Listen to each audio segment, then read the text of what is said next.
Hi, Michelle here from the Appearance Clinic in Rotorua, and today I'm just going to do a little tutorial on the use of Ulfit. Now, when you book in for a consultation in the clinic, the first thing that we have to establish is whether or not that you're a candidate.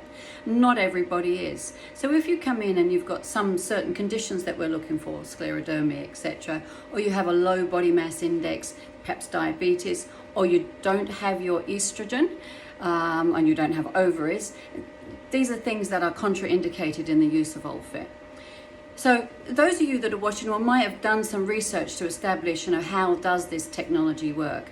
Well, essentially how it works is by creating columns of heat using ultrasound waves through the skin. And it goes right down to the deep SMAS layer, which is a connective tissue layer. So we usually start off at a depth of 4.5.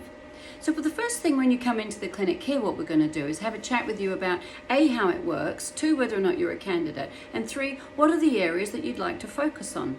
Now, obviously we can do, if you are a candidate, we can do a generic sort of Hollywood facial, which is just a once or a couple of passes over with a very light ultrasound to give you a bit of lift. But if you're having a particular issue that you want to be addressed, you need to sit down and have a chat with us, because there are things that we want to do. So I'm going to use my face as the face to be critical with, and I'm actually going to do a bit of Ulfit on my face. So glasses off, and behind my camera I have a mirror. So when we're looking at a face, so me, 58 years of age, so you can see from my side, and then I'm just getting a bit jowly here, and things are starting to pull down. Now, I have had an Ulfit treatment before, so this is going to be my second.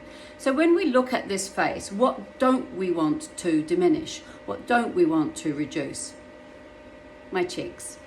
We need that volume. That's quite youthful to have our little chubby fat pads there. Okay, so what we know we're not going to do is we're not going to do that bit. So I'm actually going to mark off the bits that we want to keep, right? We don't touch that. The other thing that we need to do is be careful of nerves on the face. So big grumpy lines down here, we know that we have facial nerves that run down here. So those we want to avoid. So the area then that we're looking on for me for restructuring is here. Now, Ulfit along the jawline is extremely painful. So what we're going to do is mark where my jawline is, and I know where it is, of course, and then we mark off our columns.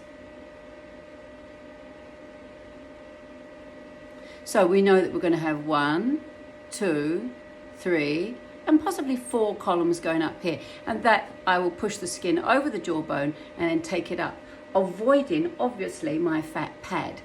And then what we're going to do is a crosshatch. Now the crosshatch is really important because you know how the skin goes. We want to bind this up, but we also want to pull back to help provide that definition and structure. So I'm just going to mark off a couple of little lines. Now our head covers 2.5 centimeters. So at its depth, when we're looking at it, this is our handpiece, and you see how narrow this is? This is great for when we want to do blepharoplasties because we can put it up and get it right, I've tangled my lashes now, we can get it right up onto that skin of the eyes and pull that up. So it's not a big chunky handpiece. So basically what I'm going to do is pull it up, and then I'm going to fire it up into the skin, and that's going to start firing the columns. Now when we use Ulfit, we obviously use an ultrasound gel, and that's just to help keep it cool and to help it slide. So I'm just going to put a blob on along there so I know where I'm going, and you can see what I'm going to do is pull the skin up, and then I go,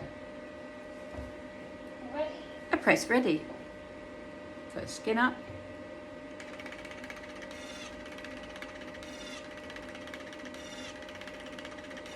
Can you hear how fast that's going?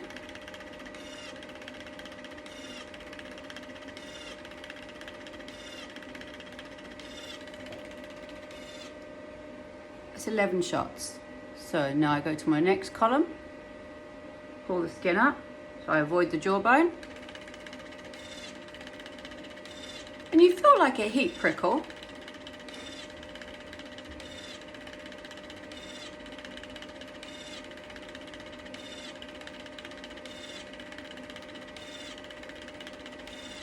Oh, I've got a few more in on that, which is good. Again, I'm voiding that fat pad, right?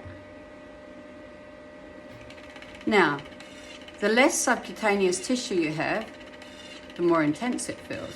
So at this stage, it really does feel like a little prickle, and I've got it on 5 joules, so perhaps I'm being a little bit wussy, but I know that it intensifies, okay? And then we go over again.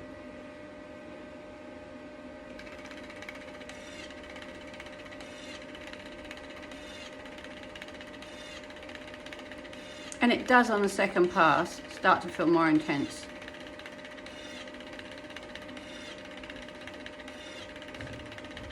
Now I'm hoping that when I've done the 3 passes, you're going to be able to see a different of my face to start with than it was at the beginning. So it's pretty boring.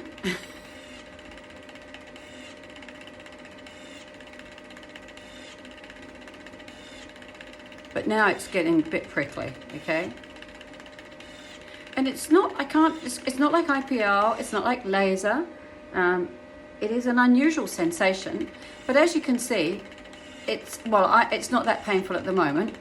Obviously, some people have it up higher because they think, you know, no pain, no gain. But I urge you not to struggle with it. So, and the other thing we do then is what's called the crosshatch. So what I'm going to do is just to pull and lift outwards. So what you're doing is you're creating these columns of heat with the radio wave that are going right through to the muscle, and what they're going to do, that column is going to shrink and draw the skin in. Hence why we don't want to touch the fat pad.